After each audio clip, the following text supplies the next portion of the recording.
The United States now finds itself involved in wars in Ukraine and Israel, and plenty worried about the prospect of war in Taiwan. What can the history of war tell us about conflict today? Military historian Andrew Roberts, the Lord Roberts of Belgravia, on Uncommon Knowledge now.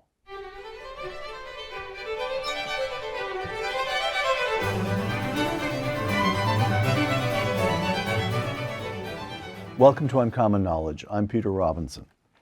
A graduate of Gonville and Caius, Cambridge, the historian Andrew Roberts is a visiting professor at King's College London, a Lehrman Institute Distinguished Fellow at the New York Historical Society, and a fellow here at the Hoover Institution at Stanford. In 2022, Andrew Roberts entered the House of Lords as the Baron Roberts of Belgravia. Lord Roberts is the author of more than a dozen major works of history, including Napoleon, A Life, Churchill, Walking with Destiny, and The Last King of America, The Misunderstood Reign of George III. Andrew Roberts co-authored his newest book with General David Petraeus, Conflict, The Evolution of Warfare from 1945 to Ukraine. Andrew, welcome back. Thank you. It's great to be on the show again, Peter.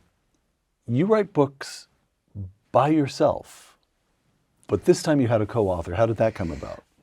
It was shortly after the Russian invasion of Ukraine that I got on to David, and who I'd met several times before, knew fairly well, and said, look, there are going to be lots of geopolitical books and political books about this war, but let's write one just on the military aspects of it, solely that.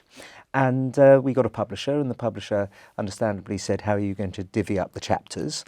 And I said, well, David's going to write about all the countries he's invaded, and I will do everything else. So he also did the Vietnam chapter as well, actually, which he was too young to invade. But it was great. We sent draft chapters backwards and forwards and worked on each other's, and it actually turned out to be okay. It did turn out to be okay. Chapter 1 in Conflict, quote, I'm quoting the chapter title, The Death of the Dream of Peace. Let me quote Franklin Roosevelt's closest advisor, Harry Hopkins, on the summit that FDR, Churchill, and Stalin attended at Yalta toward the end of the Second World War. Quote, I'm quoting Harry Hopkins, in our hearts we really believed a new day had dawned. The Russians had proved they could be reasonable and farsighted, and the president had not the slightest doubt that we could get on peaceably with them far into the future, close quote. Instead, we got a Cold War that lasted 45 years. What went wrong? Stalin lied. That's all that happened at Yalta. He promised the independence and the integrity of Poland. He had no intention whatsoever of allowing Poland or anywhere else in Eastern Europe to have genuine freedom.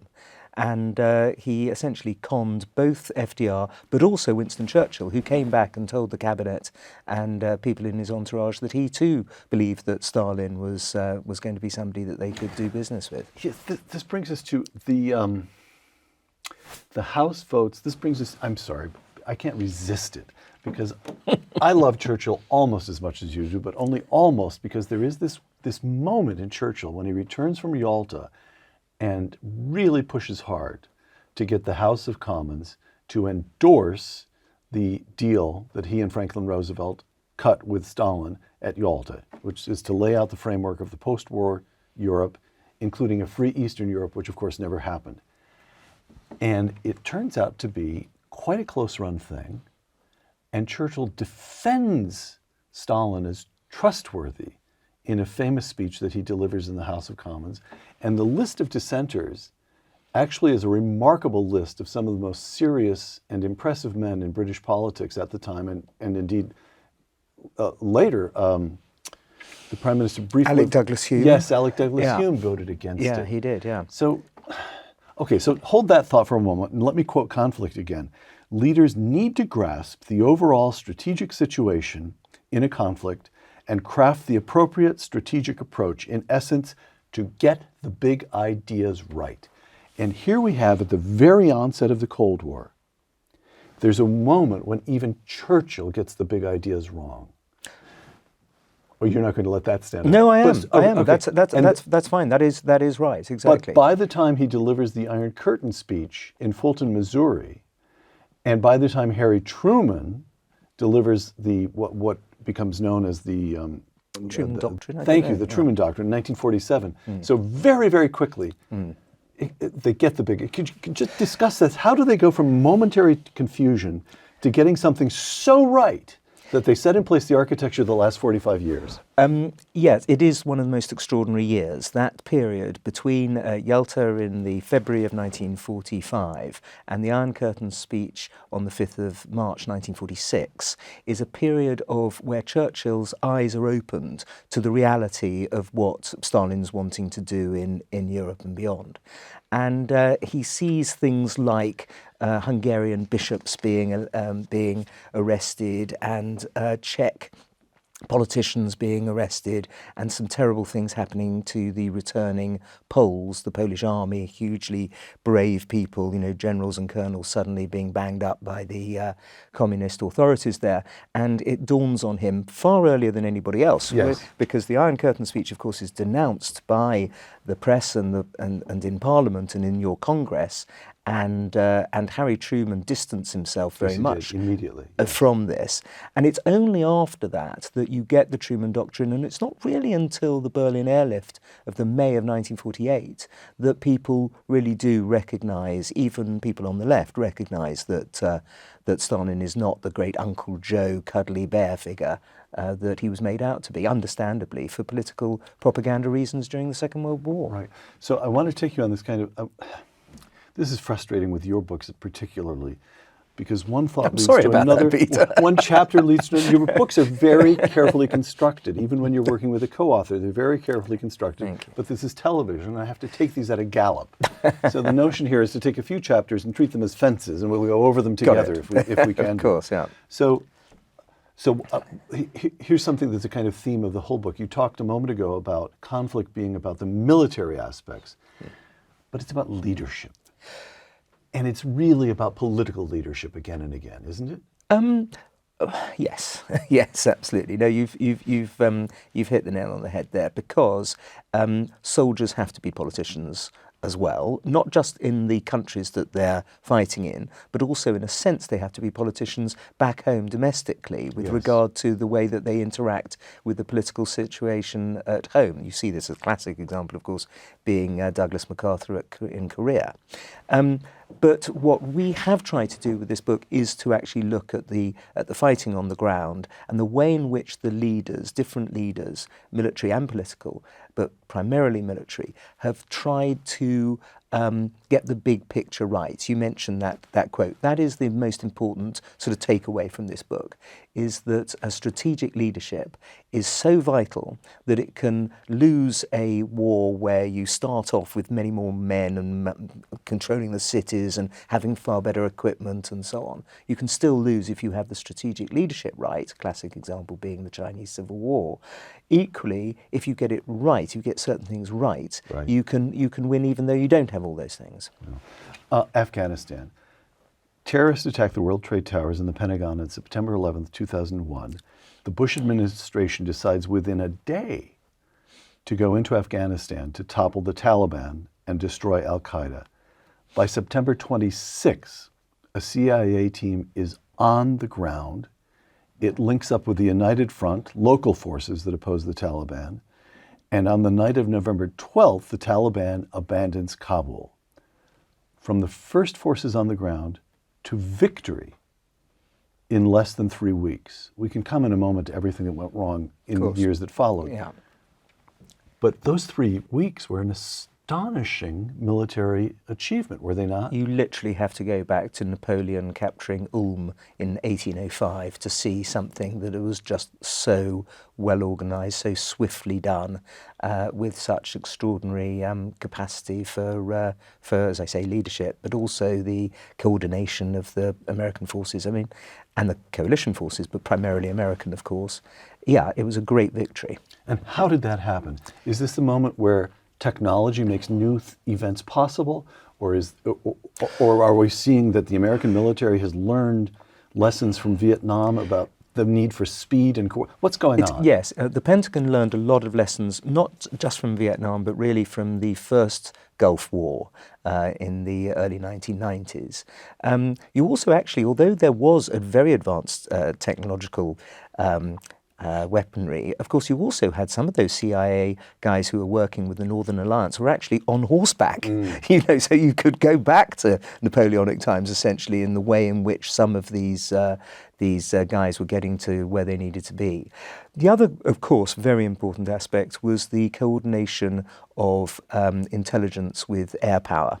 So what the CIA and others were able to do was to give to pinpoint the exact map locations of where the Taliban were concentrating, and then they were taken out in massive airstrikes. So yeah, I mean, they got it right in those opening weeks. All right.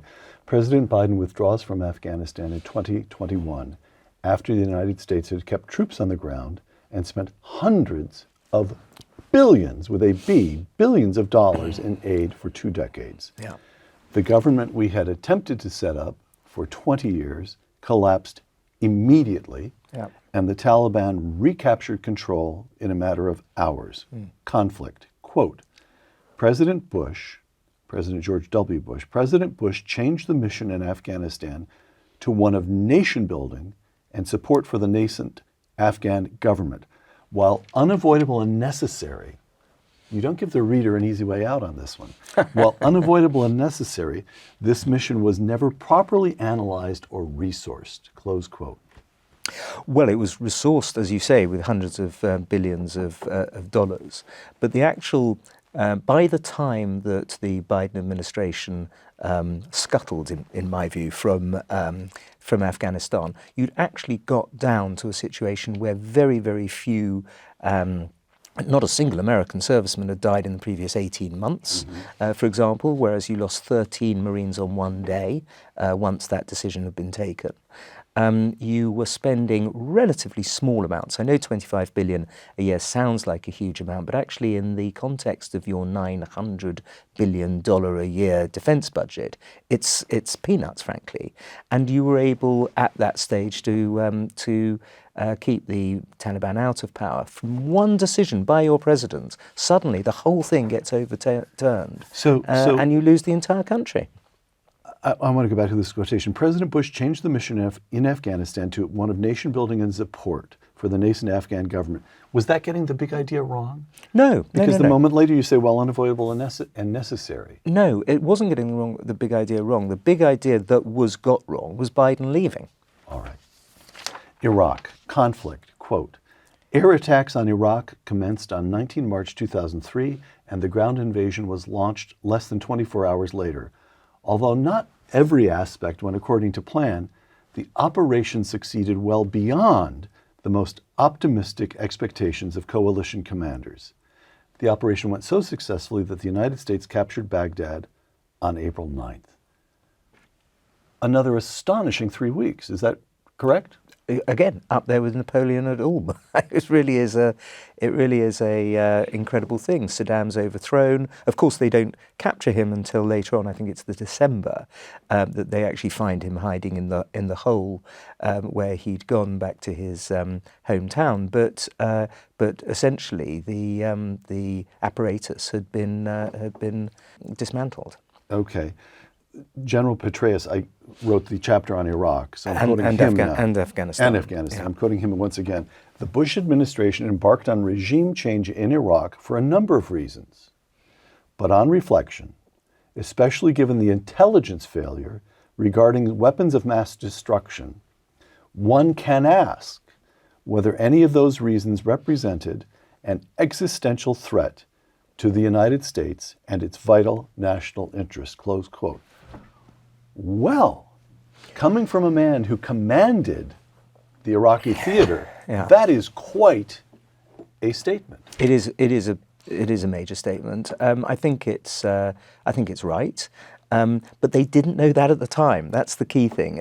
The people who believed that there was existential threat, that weapons of mass destruction did exist, believed it wholeheartedly. And so that's the explanation, really, for why it was not some kind of an evil war crime for America to do what it did. So let me ask you about the element of time, because in Afghanistan and Iraq, we had two brilliant beginnings. I mean, people were killed, it was horrible, it was war. Yeah. But as a military matter, you have two brilliant, rapid accomplishments, followed by years and years and years in which things go sideways. Yeah. And so tell me why we should not conclude that the United States is good for a few moments, but must avoid at all costs engagements that last years and years. Because that really isn't the lesson. We're able to learn the lessons of history. That's the key thing. That's what history is all about. It's what it's for, really. And so what happened in Iraq, where the Ba'ath Party was sent home, essentially. The army itself was sent home with their weapons. They weren't paid properly. All of the mistakes that were made in the immediate aftermath of the fall of Baghdad would not be made again by anybody, but certainly not by the United States. All right. Now we come to the present day, Ukraine. The Russian invasion of Ukraine, massive invasion. It includes airstrikes across the country and an attempt to capture the capital city of Kyiv, which is, after all, quite far in the west. It's not close to the Russian border at all. And this takes place in February 2022, but there was a precursor conflict. Quote, on 18 March 2014, Putin ordered Russian forces to take control of the Crimean Peninsula. This is the peninsula that extends from the main body of Ukraine down into the Black Sea. I'm continuing the quotation. An action the Ukrainian government decided not to resist. The USA and Europe responded with a degree of timidity, close quote. Now, Crimea had been Russian. Well, Sevastopol is established as the Russian port on the Black Sea by Catherine the Great in 1783. So Lord Roberts does not wish us to suppose that we, the Ukrainians themselves, really ought to have insisted on retaining a bit of the world that had been Russian since 5 years before we ratified the Constitution. Does he? Yes, he does. He does. Yes, he does. He does. Because it's been Ukrainian for the last 30 years, and that was agreed by the Russians. It was part of Ukraine when the Russians attacked and took the Donbass as well in 2022.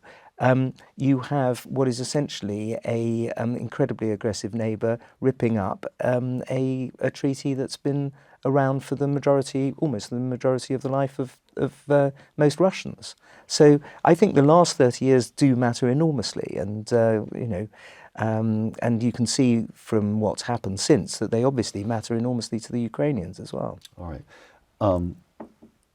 I'm quoting now Professor John Mearsheimer of the University of Chicago. Quote, the Russians, now I'm departing a little bit from your book to push you around a bit. Love it. Don't worry, I can be pushed around. Yes, exactly. I want to see what you really, Yeah. Well, let me just ask the questions. We'll see how you reply. Yeah. John Mearsheimer, quote, the Russians did not have enough forces to conquer Ukraine, nor did they have enough forces to conquer Kyiv. They had a very small force. What the Russians were interested in doing was trying to coerce the Ukrainians and Americans into accepting a neutral Ukraine. Putin may have miscalculated, but not in the way we so often suppose, and that you and your co-author suggest. Well, he didn't go in and fail in an invasion. He never wanted an invasion in the first place. Then why unleash 160 to 190,000 people across the border? That was just to get our attention. Well, I think I've read Mearsheimer's views on this. Needless to say, I completely disagree with them. And if it were true, then when in the first 3 weeks or so, when that great Russian convoy came to within 34 miles of central Kyiv and was turned back by the Ukrainians, that's the point. If all he was trying to do was to gain our attention, when Putin wouldn't double down with the large-scale bombing of civilian areas and residential districts and markets and so on in Ukrainian towns. This is the point at which he would have stopped the demarcation line and stopped fighting, essentially. But he hasn't. The last 2 years, he's upped the stakes every single time. Okay, so now we depart. No, we don't depart from But, conflict. sorry, there was something you said earlier, right at the beginning, when you said massive invasion. Yes. And you're absolutely right. It was not a massive invasion. It was, as I say, you're fighting against a country of 40 million people, and you go in with 160,000. That is not a massive invasion. Mm-hmm. And also, he went in on 5 different axes. And as we point out in the book, that's a pretty stupid way to go about trying to carry out an invasion with relatively few forces. But what they do have, of course, is massive amounts of ordnance. And that's what we've seen as being the make or break in this war, is artillery. So you'll know this, I can't, it's in your biography of Napoleon, but Napoleon said to one of his marshals, if you mean to take Vienna, take Vienna. Yes. And the notion should have been to Putin, if you mean to take Kyiv, take Kyiv. Yes. Don't divide your forces into 5 different salients, correct? Precisely All that, right. yeah. So what did Putin want?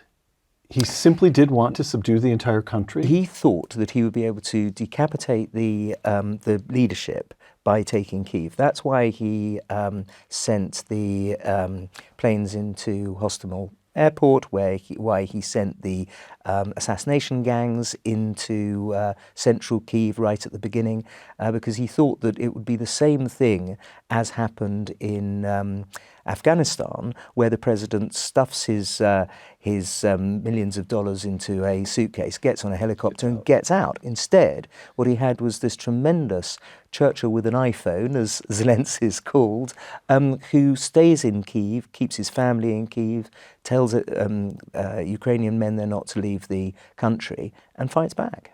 Got it. All right. So from this point on, I'd like to use the book, Conflict, as an instruction manual for the conflicts the United States faces today. All right, so we're departing from history and moving into the realm of applied history, so to speak. Yeah. Okay, so the war in Ukraine today, and give me a moment with this, if I may, to set it up for you. Yeah. The war in Ukraine has now lasted more than 2 years. This is 2 years during which the United States has provided some $30 billion in aid and another $46 billion in military assistance. And as we speak, the Biden administration is still urging Congress to approve another $60 billion for Ukraine. But the Ukrainian counteroffensive of last summer fizzled. And here we are, right where we've been for about 18 months, with Russia occupying between a sixth and a fifth of Ukraine, and the Ukrainians unable to dislodge them. So unable to dislodge them because they haven't been given the 60 well, billion. Okay. Because the United States has the really top-class kit, the long-range weaponry, the weapon systems like the ATACMS that the Ukrainians need in order to hit Russian territory, far deep into Russian territory. We've still got 300 billion that is tied up in Brussels in Euroclear of Russian frozen assets, which the previous World Bank chairman, Bob Zoellick, has pointed out is not going to have great legal or economic reasons if we were to sequester that and give it to the Ukrainians to help fight their not legal war. objections to sequestering it. Yeah. He's knocked them to and demolished them. And obviously, there's a huge moral reason why this Russian money should be used for defeating the Russians, especially now since the death of Alexei Navalny. We know exactly what Putin's all about. And historically, and you're making your historical point, so could I make mine? When in the summer of 2021, just before a few months before the invasion, Putin wrote his 6,500-word article entitled "On the Historical Unity of the Ukrainians and Russians," trying to make out essentially that that Ukrainian sovereignty didn't exist. He mentioned Lithuania no fewer than 17 times in that article. So we aren't talking about somebody who, if he were victorious in Ukraine, would just stop. Lithuania would be next. You'd go after the Baltic states. Absolutely. Lithuania, some of Estonia. which have very large Russian populations, and it would be classically irredentist of them in that part of the world, which is yet another reason why we have to win. Can I just give another couple of reasons? Of course you may. Well, return on investment for the United States. Yes, you're right that you've put 76 billion in out of the 1,800 billion that you spend on defence over the last two years. But you've also taken out, or at least the Ukrainians have taken out, without any American lives being lost, 3,000 Russian tanks. The return on investment is extraordinary. Any previous president would have leapt at the idea of spending such a relatively small proportion of the American defence budget to destroy quite as much and degrade quite as much of the Russian armour fleet. I am now going to open a debate between Lord Roberts and Senator J.D. Vance of Ohio. And J.D. Vance gets to go first. Here he is writing in the Financial Times just last month, quote, "The United States has provided security to Europe for far too long. We ought to view the money Europe hasn't spent on defense." That's a sentence that follows. He details the number of countries that have failed to come up to the 2% of GDP that all NATO members are pledged to spend. And most don't, or at least roughly half don't. "We ought to view the money Europe hasn't spent on defense for what it really is, a tax on the American people." A tax, T-A-X, not an attack. A tax on the American people. Nothing demonstrates this more clearly than the war in Ukraine. Europe is made of many great nations with productive economies. There is frankly no good reason that aid from the U.S. should be needed. Close quote. Andrew. There are so many good reasons why, not least because, yes, you're right, Lithuania will only be paying 1.1 or something percent. Overall now, it's 18 of the 31 NATO countries are up to the 2%. Have got up to the 2%. The Germans still are not there yet, though. No, but Scholz at the Berlin was it the Berlin conference? They had one, or Dresden conference, where the security one that they met in February said that Germany was going up to 2%. And considering Germany is the third largest economy in the world, that's obviously going to be that means something. It's going to be a huge amount. But more importantly, the reason that J.D. Vance is wrong is that the United States is the leader of the free world. Liechtenstein and Luxembourg and these other places that pay 1.1% are not. If you have created a global system, which you did, we were talking about Yalta earlier, in that period, you have Bretton Woods, you have Dumbarton Oaks, you have the creation of NATO in 1949, yes. You have the Marshall Plan, you have the institutions which create the post-war settlement, essentially. And America is at the absolute heart of doing that. It's the leader in doing that. It then leads the free world. It wins the Cold War. And you can't just sort of abdicate responsibility now if you've led the free world, because this is the key thing. There's a great quote from Trotsky, I wish I put it in the book, which says that you might not be interested in war, but war's interested in you. And there's simply no way that the mullahs in Iran are not going to they're going to say, well, America has abdicated responsibility, so we're not going to try and destroy the great Satan. That the Chinese are not going to look at what's happening in Ukraine and see Western weakness, especially American weakness, and that will give them a boost. You're not going to have the Russians themselves, if they see that the United States just drops out of this in the same way that one of your presidential candidates a couple of days ago said that he was going to, that is not going to be taken as a signal by the rest of the world, by people who want to do America harm, as a green light for them. Okay, so we have in the Republican Party, J.D. Vance was of course elected as a Republican. J.D. Vance, Josh Hawley, Tom Cotton. The cheap or crude way of putting it is to say that they're becoming Trumpy, or that they're in some way or another ratifying Donald Trump's views.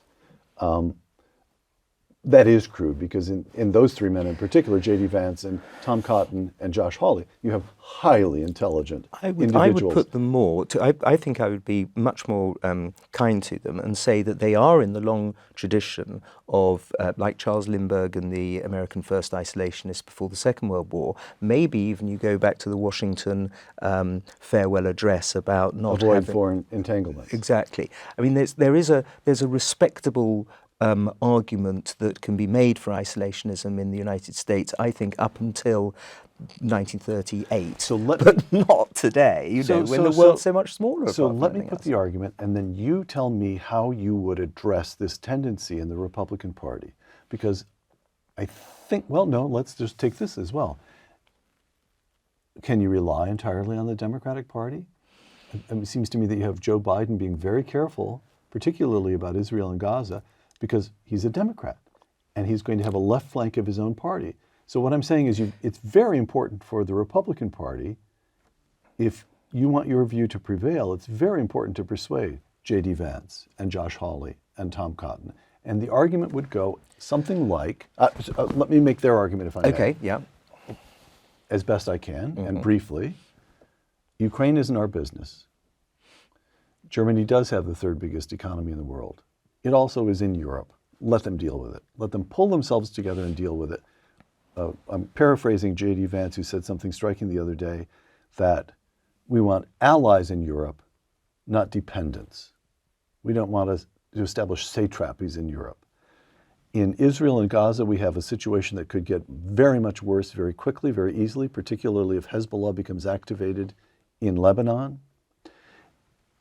And we have Taiwan. The United States Armed Forces used to be designed to operate in two theaters at once. That a retrenchment has taken place under Secretary of Defense Mattis, under Trump, in fact, simply to equilibrate means with ends, so that now actually it's designed to operate in one theater at once. The North Atlantic with Ukraine, the Mediterranean with Israel and Gaza, the Pacific with Taiwan. That is asking too much of our military establishment and of the American taxpayer. Firstly, actually the Europeans... This doesn't even faze you. Firstly, well, no, the concept ultimately of what might happen if that argument prevails phases me entirely. Of course, it's completely nerve-wracking. But let's just look at some of the things. Yes. Firstly, the Europeans have actually spent more than the United States in Ukraine. It's not true to say that that they haven't. With regard to both kinetic and humanitarian assistance and economic assistance, they've actually put in more money than the Americans have. And yes, you're right, geography does play a part, but it plays a less and less, smaller and smaller part as history goes on, as the capacity to send missiles across oceans has been developing, and that's only going to go one way. And so to look at this in terms of geography is a diminishing return. Historical mistake and a diminishing return, essentially. Right. Also, the importance of Europe as a trading partner for the United States is vital. You can't have a Europe where great chunks of a country like Ukraine, and possibly, as we mentioned earlier, Lithuania if it goes badly, are taken out of peace-loving democracies by a dictator like Putin, who obviously wants a Cold War too, in order to get back what his country lost in Cold War One. And Cold War One was won by Ronald Reagan and by the United States and its allies and friends, like Margaret Thatcher in Britain. And if you let down your allies and friends, which the United States has done a bit in the past, Vietnam and now Afghanistan, if you continue to do that, there will be a moment where a lot of countries, not Britain, of course, or Canada or New Zealand, but Australia, but other countries will think, well, hang on, actually, it's probably in our better long-term interest to side with the Chinese here. Maybe there is a fulcrum moment here, and the long, wonderful history, 100-year history of American involvement in the world that was started by Theodore Roosevelt and the Great White Fleet in 1909 has come to an end, and we ought to actually look towards the rising power, and that would be a completely disastrous thing, not just for America and the West, but for concepts like civilization and democracy. All right. Israel and then Taiwan. Israel, again, I'll set it up to remind everyone, remind myself. October 7th of last year, Hamas stages a brutal raid from Gaza into Israel, killing some 1,200 Israelis. In response, Israel has taken the war to Gaza, determined to destroy Hamas, even though Hamas has buried itself deep inside civilian structures such as hospitals and shopping malls and all the rest. Casualty reports vary, but it seems clear that many thousands of Arabs, some high multiple of the Israeli casualties, have lost their lives. Now we have an exchange last month in the House of Lords. Even if we were to take Hamas's statistics as accurate, the 27,500 figure, and there's no reason why we should, because we don't do that with Putin, we don't do that with ISIS. If one subtracts the number of Gazans who've been killed by the quarter or so of Islamic Jihad and Hamas rockets that fall short, one's left with a fewer than 2-to-1 ratio of civilians to Hamas terrorists killed, of whom there have been over 9,000 so far. My lords, war is hell, and every individual civilian death is a tragedy. But speaking as a military historian, less than 2-to-1 is an astonishingly low ratio for modern urban warfare, where the terrorists routinely use civilians as human shields. And it's a testament to the professionalism, ethics, and values of the Israeli Defense Forces. A testament to the Israeli Defense Forces. Explain that ratio business again.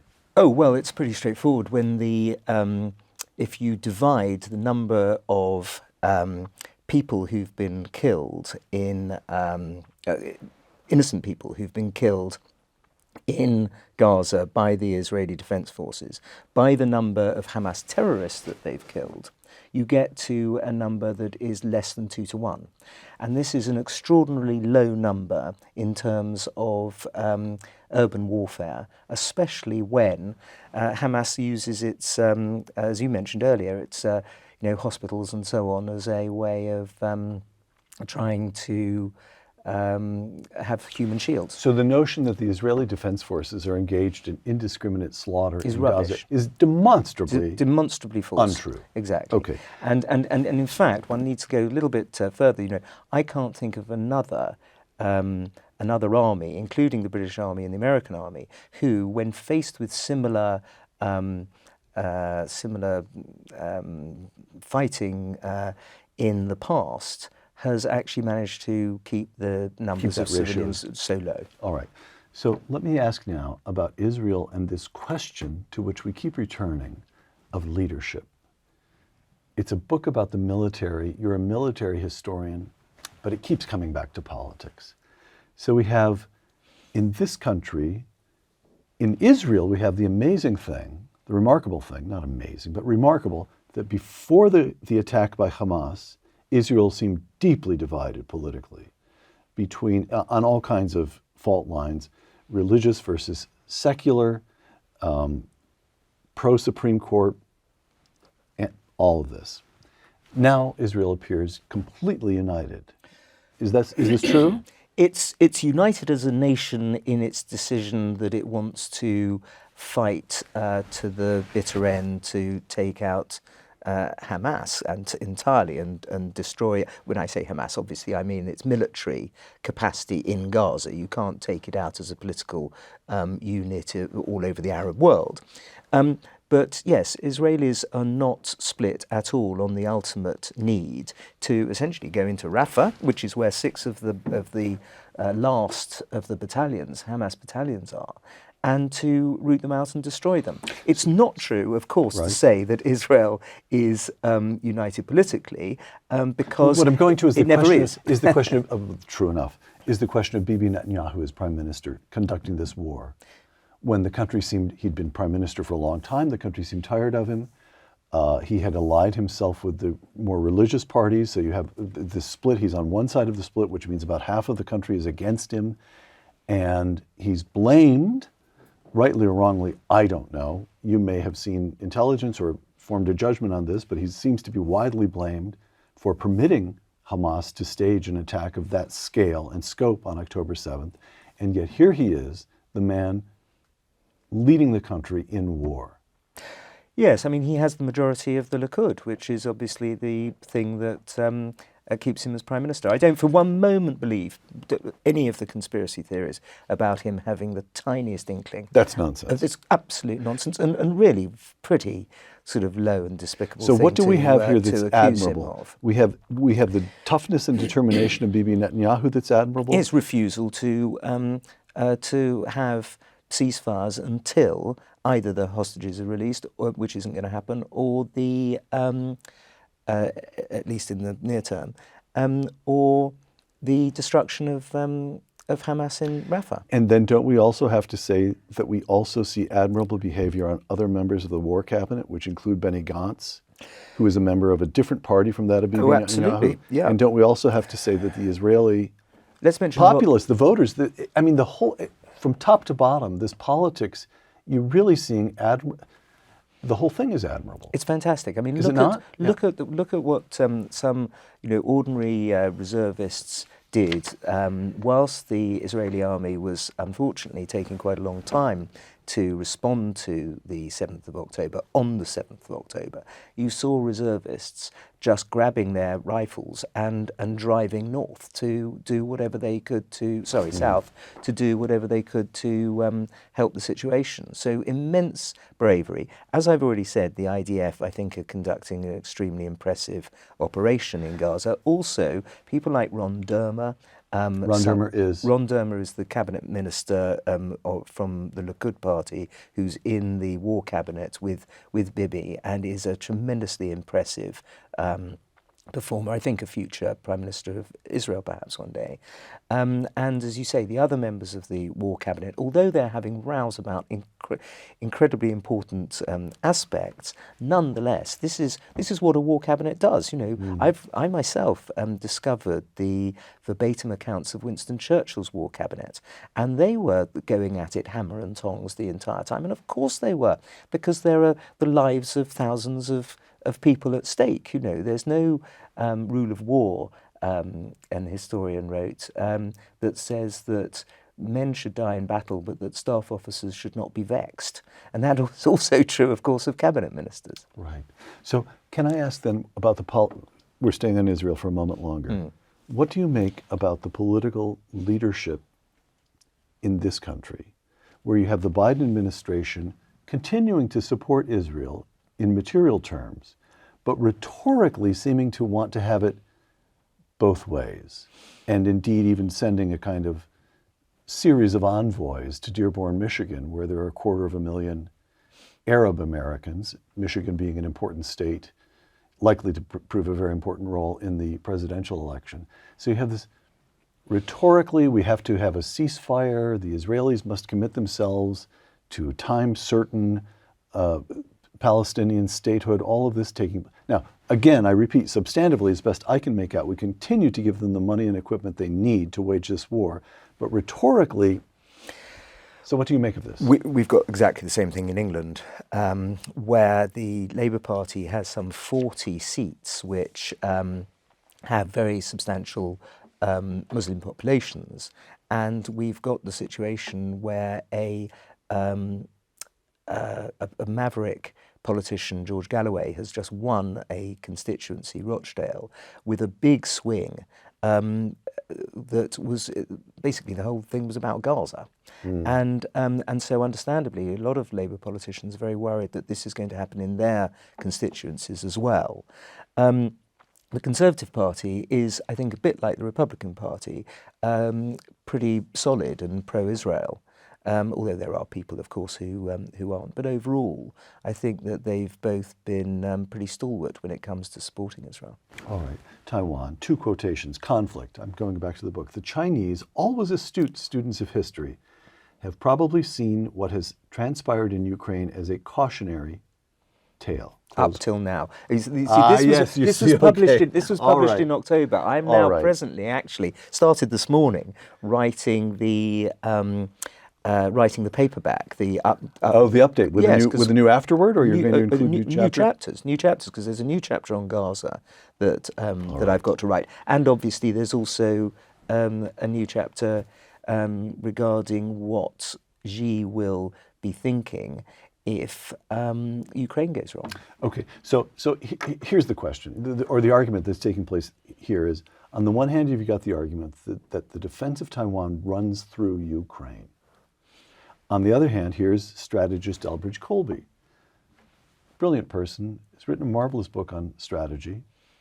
Can't say we're not talking about some kind of fringe figure here. Quote, Europe is less important than Asia, economically and geopolitically.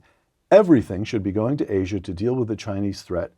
We ought to deprioritize everything else, close quote.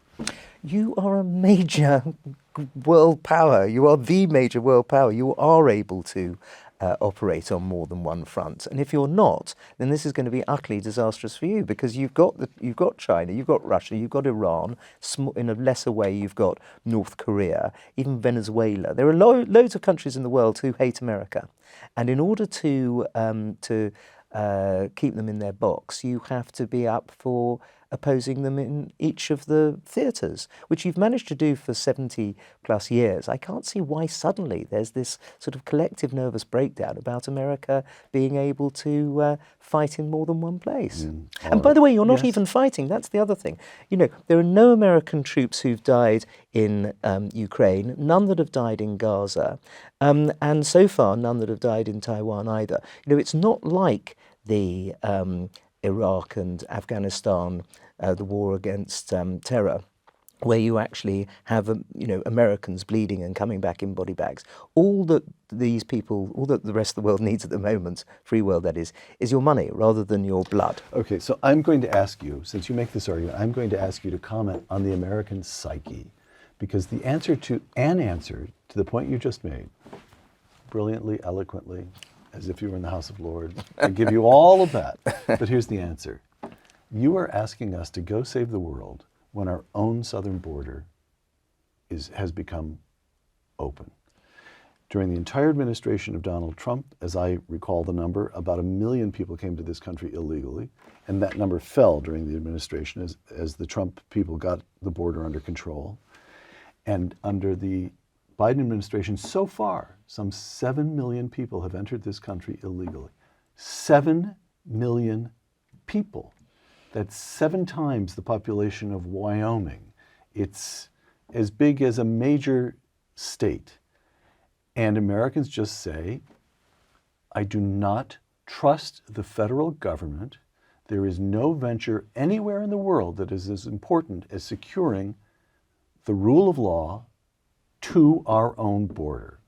There is obviously a security aspect as well to this this massive invasion on your border. We in Britain also have these small boats that have been bringing over tens of thousands of people illegally as well, and the British government doesn't seem to be able to get a handle on that. I'm voting on it actually next week. We're trying to, but the opposition and the courts and the press and the BBC and so on seem to be completely opposed to us doing anything serious about it. So, yeah, I mean, I'm certainly not going to wade into domestic American political argument over this, not least because I don't want to put 50% of your viewers off buying my book. But nonetheless, of course, you can see the weight of the argument, at least the psychological weight of the argument. Of course, and not least because in the American case, it's not just, as it was for a long time, people from Southern America, from South America, and nowadays you're getting people from all over the world, including large numbers from China, it turns out, in in recent months. All right, last questions, but Now let me return to the book. I'll give you a few quotations from the book and ask you to expand upon them. Conflict. Quote, a recurring theme of this book is that money spent on deterrence is seldom wasted. Well, and Taiwan being the classic example of that, and not least that actually Taiwan should be doing more about its own deterrence. It should have a proper conscription program, for example. By the way, Israel spends about 5% of GDP, probably higher now during the war, but pre-war, about 5% of GDP on defense, and Taiwan is under 3%. Yeah, well, that's insane considering the threats that are very obvious. I mean, one of the things you should learn from history is to listen to what dictators say. When President Xi again and again makes straightforward statements about how China will be reunited, and it'll be done by the time of the 100th anniversary of the founding of the Chinese Communist Party, we should be listening to him. The other thing is that I mean, we slightly manipulate our figures. We bring in things like war widows and intelligence to try and make sure that we are above the 2%. There's a lot of frankly, sort of, diddling the books about these. Britain. We in Britain. And so I totally understand why the American taxpayer might, who's paying twice as much as this in defence, might think that that they're on a hiding to nothing. But you are the great world power. You are the leader of the free world, and you have, therefore, with that enormous power and wealth comes responsibility. Conflict. By the late 1980s, America had emerged as so far in the lead in military technology that the Soviet Union could barely compete. Do we possess any such lead over China today? Yes. We do? Yes, you do, absolutely. Your long-range missiles are as good as theirs. Your Navy, although you're cutting back your Navy in an extremely dangerous way, and they're building up theirs, but still, any American aircraft carrier would be able to take on any Chinese aircraft carrier, and obviously their supportive fleets. That's one of the reasons I suspect why Xi isn't trying a naval blockade, because if it did turn into ship by ship, we're still better. Ship by ship, you're still better. Absolutely, yes. And in lots of other areas too, in the high tech. But you also have to worry, of course, that the Chinese are stealing a lot of the technology, and some of our universities, both in Britain and America, seem to be falling over backwards to try and help them, even in sensitive defence areas.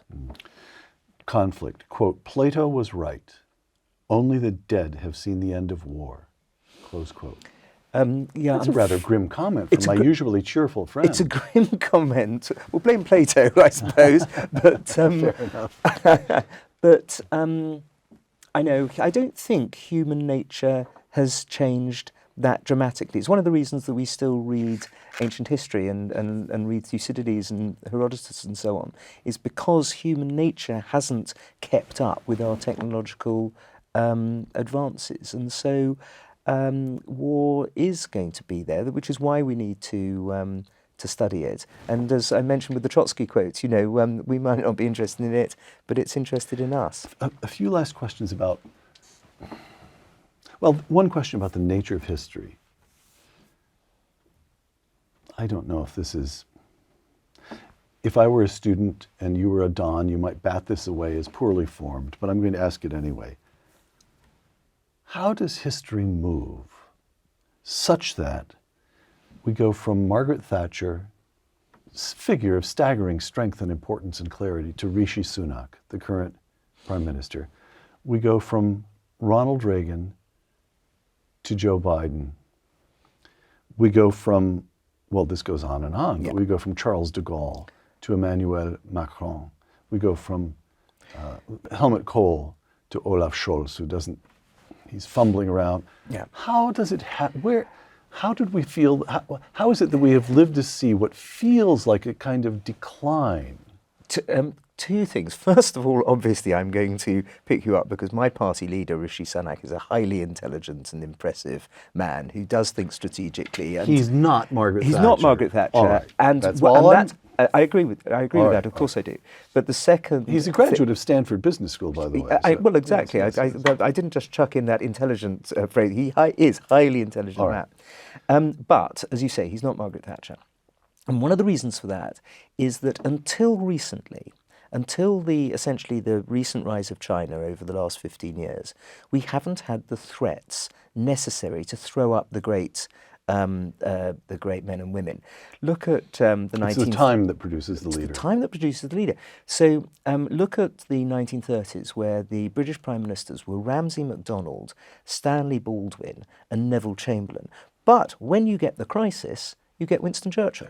So your revolution is the classic example where, for 150 years or so, you have some important and interesting leaders up until the 1770s, American leaders.